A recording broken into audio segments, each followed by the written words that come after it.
Al-kayyu atau aliktiwa adalah pengobatan atau berobat dengan cara menempelkan logam yang dipanaskan ke bagian tubuh yang sakit, khususnya luka yang mengalami pendarahan karena tersabet pedang, tertusuk panah, atau tertusuk oleh tombak, dengan maksud menghentikan pendarahan tentunya. Sebagaimana yang dilakukan oleh Nabi pada sahabatnya yang mulia Sa'ad ibn Mu'adz sepulang dari perang Khandaq karena ia terkena panah. Metode ini sering juga disebut dengan lad'atun nar atau dalam bahasa amiyah disebut al-wasam. Meski metode ini diperselisihkan oleh para ulama, namun yang perlu diingat, metode pengobatan ini bukanlah termasuk perbuatan dosa. Tidak. Paling maksimal hukumnya adalah makruh. Dan yang lebih utama tentunya adalah meninggalkannya selama masih ada pengobatan yang lain. Yang artinya ia adalah pilihan terakhir, bukan yang utama, apalagi untuk dirutinkan sebagai bentuk pencegahan. Jangan. Gunakan hanya bila diperlukan. Berikut ini adalah hadis-hadis yang berkaitan dengan al-kayyu atau aliktiwa. Yang pertama, An Ibni Abbasin radhiyallahu anhuma qala asy-syifa'u fi thalathatin syurbatu asalin wa syaratati mihjamin wa kayyati narin wa anha ummati 'anil kay. Terapi pengobatan itu ada 3 cara kata Nabi. Yang pertama berbekam, yang kedua minum madu, dan yang ketiga al-kay, yaitu menempelkan besi panas pada daerah yang terluka atau yang sakit. Dan aku melarang umatku berobat dengan al-kay. Lalu hadis yang kedua, Rasulullah sallallahu alaihi wasallam bersabda, In kana fi syai'in min adwiyatikum aw yakunu fi syai'in min adwiyatikum khairun fa fi syaratati mihjamin aw syurbati asalin aw ladha'ati bin narin wa ma uhibbu an aktawi. Apabila ada kebaikan dalam metode pengobatan yang kalian lakukan, maka kebaikan itu ada pada 3 hal. Berbekam, minum madu, atau sengatan api panas, atau terapi dengan menempelkan besi panas pada daerah yang terluka. Namun aku tidak menyukai al-kay. Kemudian teman-teman sekalian, hadis yang ketiga atau riwayat yang ketiga mengisahkan tentang Sa'ad ibn Mu'adz juga. Rumiya Sa'd bin Mu'adz fi akhilihi fahasamahu Rasulullah sallallahu alaihi wasallam biyadihi bimishqas thumma warimat fahasamahu tsaniyah. Sa'ad bin Mu'adz pernah terkena bidikan panah di urat tangannya, akhil. Kemudian Rasulullah sallallahu alaihi wasallam membedahnya dengan tombak yang dipanaskan dengan api. Kemudian Nabi membedahnya lagi dan mengobatinya dengan al-kay untuk kedua kalinya. Atau dalam versi riwayat lain yang diriwayatkan oleh Al-Imam Ibnu Adi di dalam Al-Kamil fid Du'afa dengan derajat hadis yang hasan atau sahih, anna Rasulullah sallallahu alaihi wasallam makawa Sa'd bin Mu'adzin minar ramyah allati asabathu. Serta di dalam Sahih Ibnu Majah dan juga satu versi dalam riwayat Al-Imam Muslim dengan nomor 2208, anna Rasulullah sallallahu alaihi wasallam makawa Sa'd bin Mu'adzin fi akhilihi marrataini. Dan kemudian hadis yang terakhir mengenai al-kay atau metode pengobatan aliktiwa. Dalam sebuah riwayat Sahih Muslim dengan nomor 2207, Ba'atha Rasulullah sallallahu alaihi wasallam ila Ubay ibn Ka'ab tabiban faqata'a minhu 'irqan atau 'irqan thumma kawahu alaihi. Hadis ini bersumber dari sahabat yang mulia Jabir ibn Abdullah yang artinya bahwa Rasulullah sallallahu alaihi wasallam pernah mengirim seorang tabib atau dokter kepada Ubay ibn Ka'ab Kemudian tabib tersebut membedah uratnya dan menyundutnya dengan al-kai, besi panas. Al-Imam Ibnul Qayyim, alimun min ulama'il hadis dan juga ahli tibbun nabawi, memberikan catatan dan solusi terhadap hadis-hadis yang zahirnya atau nampaknya kontradiktif ini.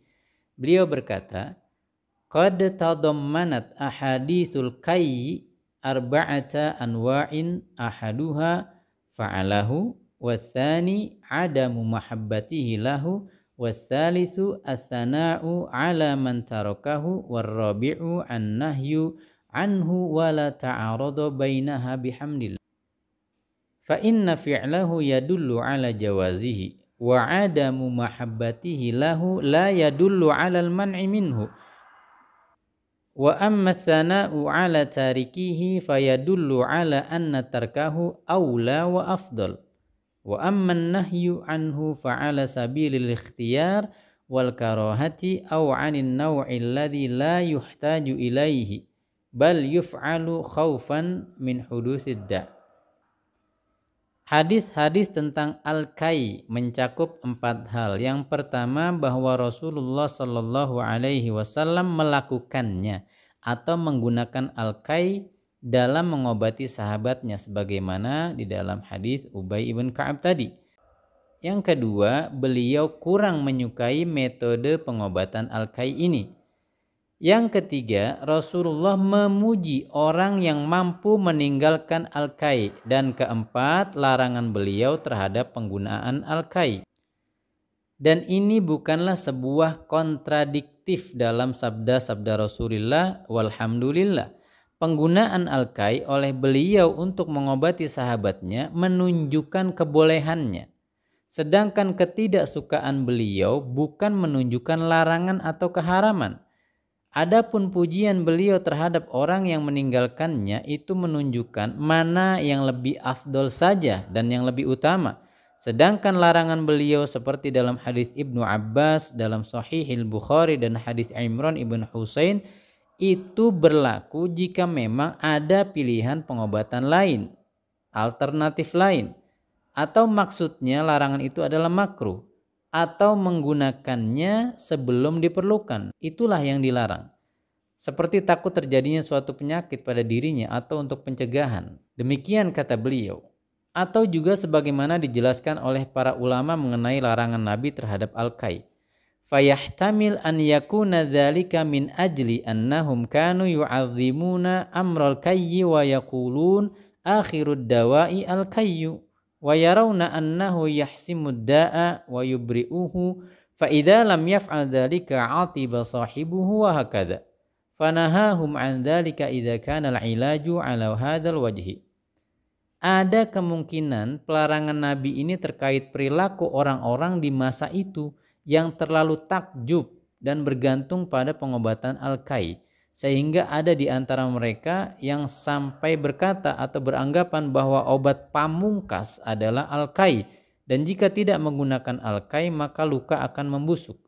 Dan ini tentu mengurangi nilai-nilai ketawakalan kepada Allah. Nah, sisi inilah yang dilarang oleh Rasulullah, bukan pengobatannya. Dan perlu diingat bahwa metode al-kai ini juga menimbulkan rasa sakit yang teramat sangat. Bahkan sering rasa sakitnya melebihi rasa sakit dari penyakit-penyakit yang akan diobati itu sendiri. Dan ia tidaklah selalu berhasil di semua jenis luka atau penyakit. Sebagaimana tadi yang diungkap oleh Imran ibn Husain. Sebagaimana yang tercantum di dalam Sunan At-Tirmidzi dengan derajat hadis yang hasan dan sahih nomor 2049. Juga di dalam Sahih Abu Dawud 3865 nomor hadisnya, fabtulina faktawaina fama aflahna wala anjahna, kata Imran ibn Husain. Kami pernah sakit, kemudian kami menggunakan al-kai, namun ia tidaklah berhasil dan kami pun gagal, kata Imran ibn Husain. Teman-teman sekalian, terlepas dari perbedaan pendapat di kalangan ulama dan adanya hadis yang menerangkan keutamaan meninggalkan metode pengobatan ini, maka tak heran mayoritas salafus salih meninggalkan al-kai. Mereka takut betul kehilangan kesempatan masuk surga tanpa hisab bersama 70 ribuan umat Muhammad yang lainnya. Sebut saja misalnya Imran ibn Husain yang memang menjadi fokus pembicaraan kita dan topik utama dari video ini, bahwa disebutkan oleh Al-Imam Al-Kirmani di dalam syarahnya terhadap Sahihil Bukhari, Imran ibn Husain Musaghar al-Hisan Al-Khuzai al-Basri kanat tusallim alaihi al-malaikatu hatta tawa fataraku salam alaihi thumma tarakal kayya fa'adu ila salam. Bahwa Imran ibn Husain itu, Husain adalah isim tasghir dari kata al-hisnu. Ia berasal dari kabilah al-Khuzai dari Basrah.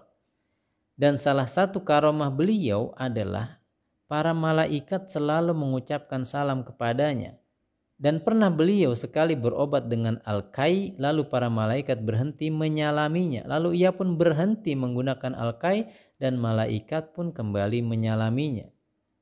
Inilah yang kita maksud dengan judul video kita, hilangnya karomah dan kemudian kembali kepada Imran ibn Husain.